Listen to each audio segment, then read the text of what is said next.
परम प्रेममय श्री श्री ठाकुरेर श्रीचरण कमले आमार अनंत कोटी भक्तिपूर्ण प्रणाम। परम पूज्यपाद श्री श्री आचार्य देवेर श्रीचरणे आमार अनंत कोटी भक्तिपूर्ण प्रणाम।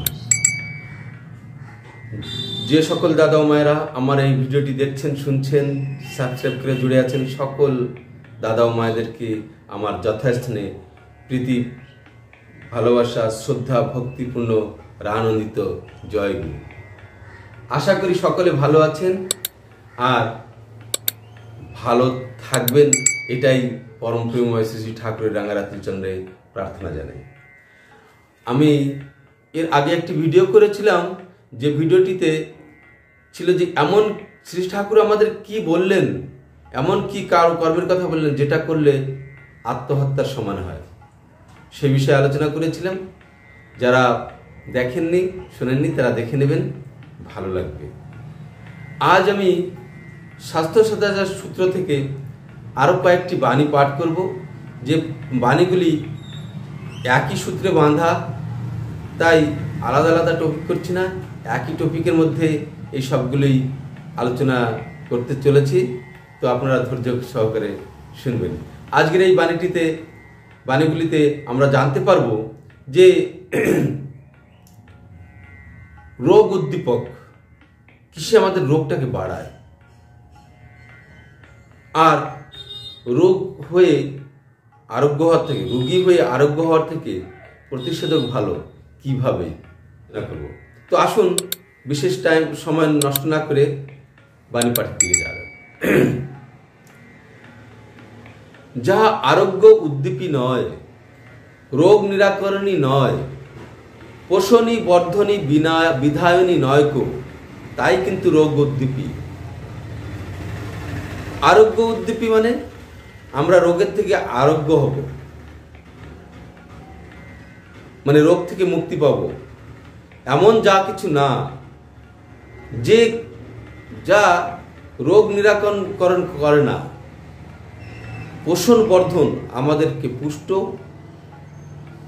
এবং বর্ধন অর্থাৎ বাড়ার দিকে, বিধায়নী নয় মানে সমুচিত নয়, বিধানপূর্বক নয়, তাই কিন্তু আমাদের রোগটাকে বাড়িয়ে দেয়। যেমন একটা উদাহরণ নেওয়া যাক, যা আরোগ্য উদ্দীপী নয়, রোগ নিরাকরণী নয়, পোষণ বর্ধন বিধায়নী নয় কো।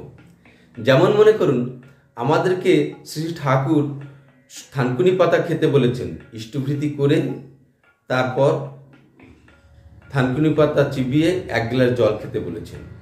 এটাতে কি হয় না, এটাতে আমাদের শরীরের মধ্যে যত প্রকার বিষজনিত জিনিস জমা হয়ে থাকে, টক্সিন, সেটা মূত্রের দ্বারা বের হয়ে যায়।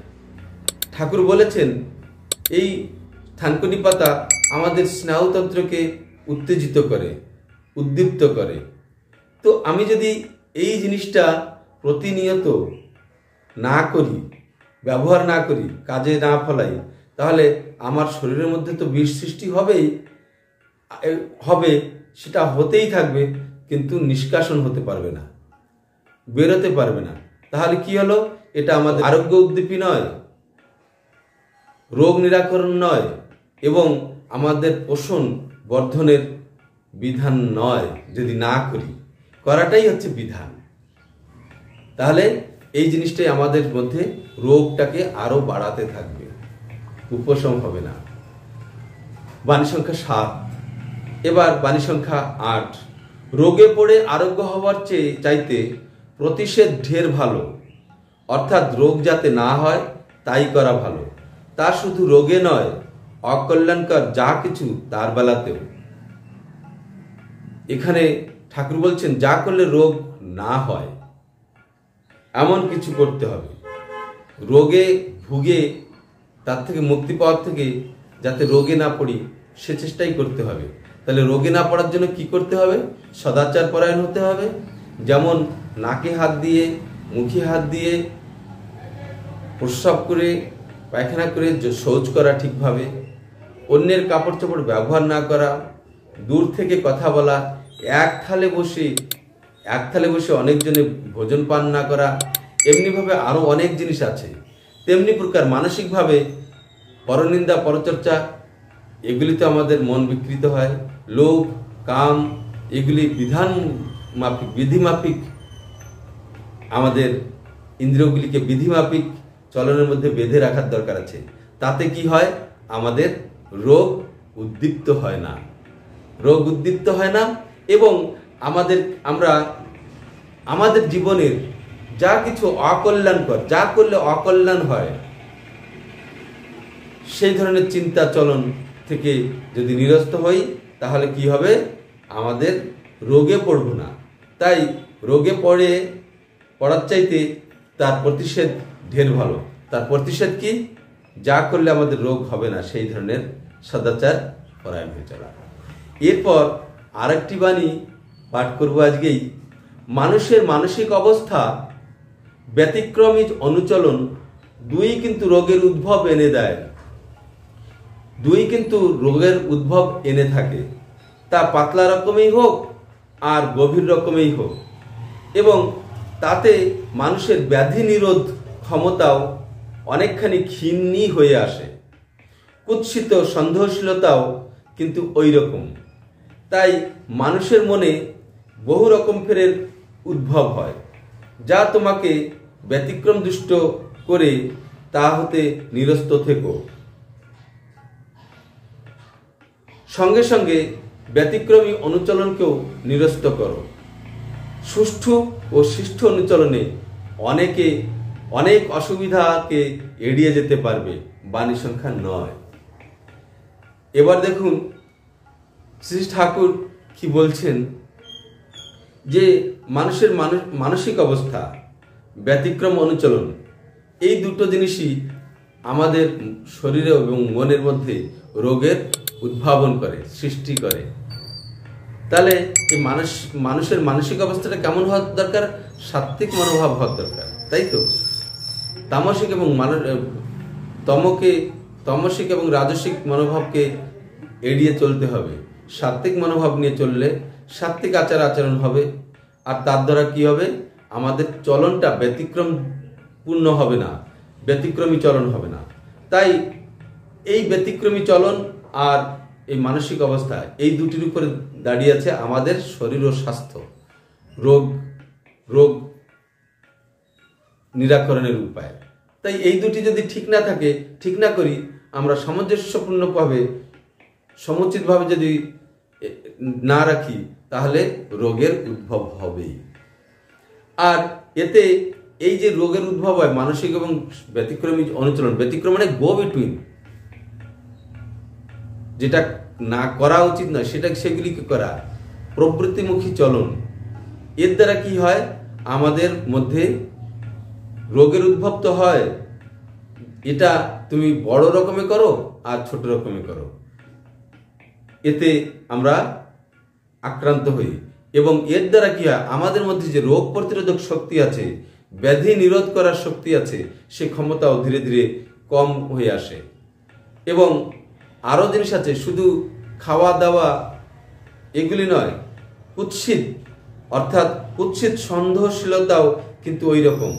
আমাদের মধ্যে বিভিন্ন রকমের সৎকর্ম, সৎচিন্তা যা কিছু আসে, সেগুলি যখনই আমরা করতে যাই, করার কথা ভাবি, তখন আমাদের মধ্যে অনেক রকমের সন্দেহ এসে দাঁড়ায়। এটা করলে কি ভালো হবে, এটা কি আমি করতে পারবো, এটা করলে লোকে কি বলবে, এরকম ভাবে বিভিন্ন রকমের সন্দেহ আসে।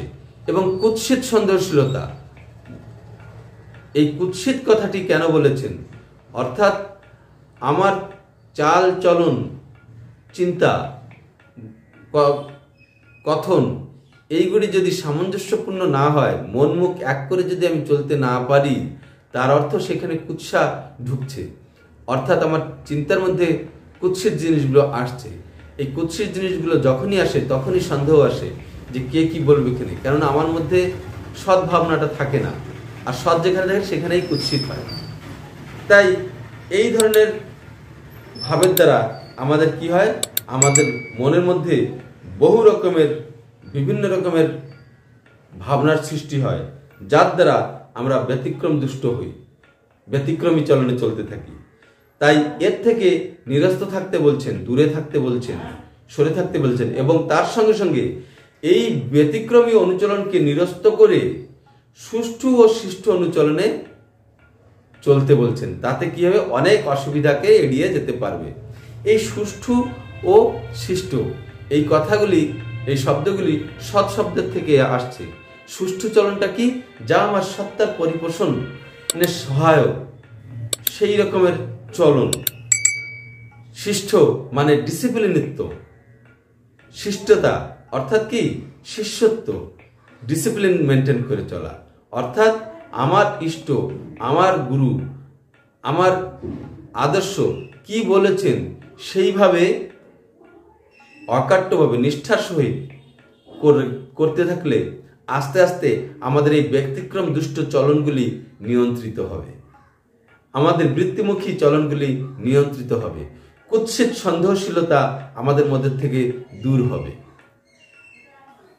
আর এইভাবে চলতে চলতে আমরা সদাচার পরায়ণ হয়ে উঠব। এই যজন যাজন ইষ্টবৃত্তি সস্তনী সদাচার, এই পাঁচটির একটি বাদ দিলেও আর একটি থাকে না। তবে যজন যাজন ইষ্টবৃত্তিটা হচ্ছে প্রথম ধাপ।